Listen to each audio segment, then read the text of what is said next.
Aujourd'hui, on va soulever le capot d'une technologie qui est en train de tout changer dans les entreprises, les agents d'intelligence artificielle.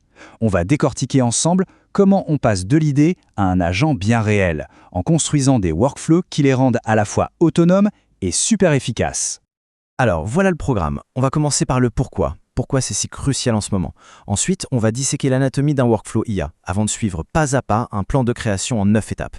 On verra des exemples bien concrets, on jettera un œil à la boîte à outils d'aujourd'hui et on terminera avec une question pour lancer la machine.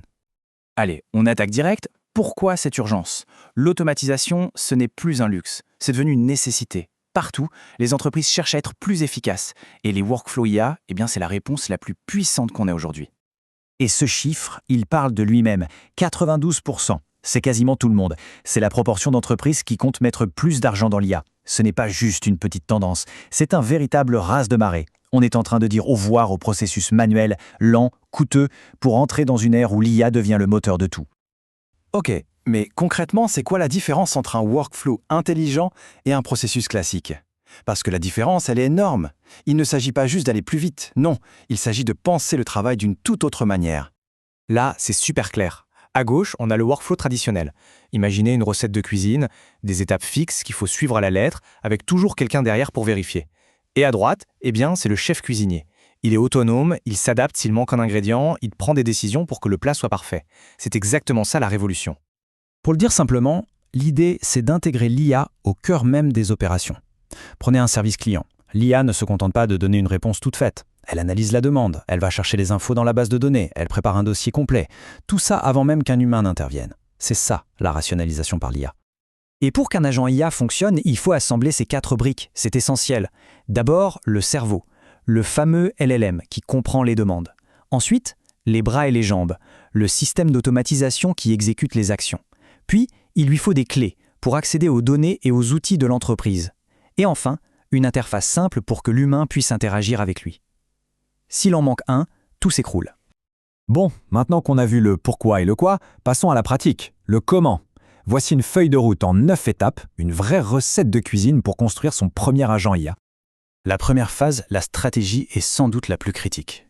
Avant d'écrire une seule ligne de code, il faut bien cibler.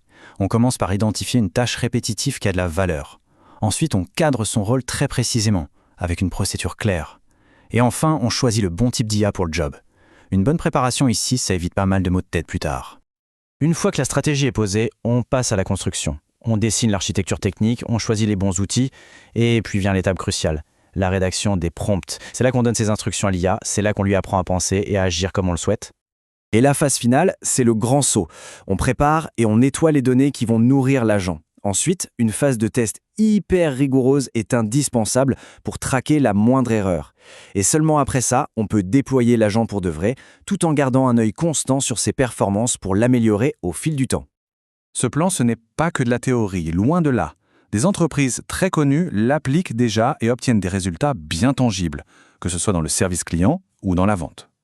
Prenez Papier par exemple. Ils utilisent l'IA de Zendesk pour gérer automatiquement les premières étapes du support client, collecter les infos, demander des photos. Le résultat? Leur équipe humaine ne se concentre que sur les cas vraiment complexes, là où leur expertise est irréplaçable. Ou chez l'assureur Generali, l'impact est direct sur les ventes.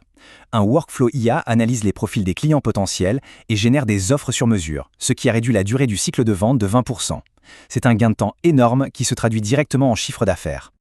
Et le point crucial, c'est peut-être celui-ci. Les outils pour construire ces systèmes sont, aujourd'hui, plus accessibles que jamais. Il n'est plus nécessaire d'être un géant de la tech pour se lancer. Ce tableau donne un petit aperçu. On trouve des outils open source comme N8N, parfait pour ceux qui veulent garder un contrôle total de leurs données. Et puis il y a des frameworks, des sortes de boîtes à outils pour développeurs comme Autogen ou LangChain, qui offrent une flexibilité immense pour créer des agents sur mesure. Bon, avec le plan en main et la boîte à outils à disposition, il est temps de regarder vers l'avenir. Quelles sont les prochaines frontières et surtout, comment faire le premier pas? Et l'avenir est encore plus fascinant. On se dirige vers des agents totalement autonomes, capables de prendre des décisions complexes. Ils deviendront multimodaux, c'est-à-dire qu'ils comprendront à la fois le texte, les images et le son. On verra même des équipes entières d'IA spécialisées collaborer sur un même projet. Le message clé est simple. Construire un agent IA n'est plus de la science-fiction. Les outils sont là, le plan est clair. La véritable barrière n'est plus technique, elle est créative. La question n'est donc plus « est-ce qu'on peut le faire ?», mais plutôt quelle est la première tâche répétitive, dans n'importe quel domaine, qui attend d'être transformée par un workflow intelligent?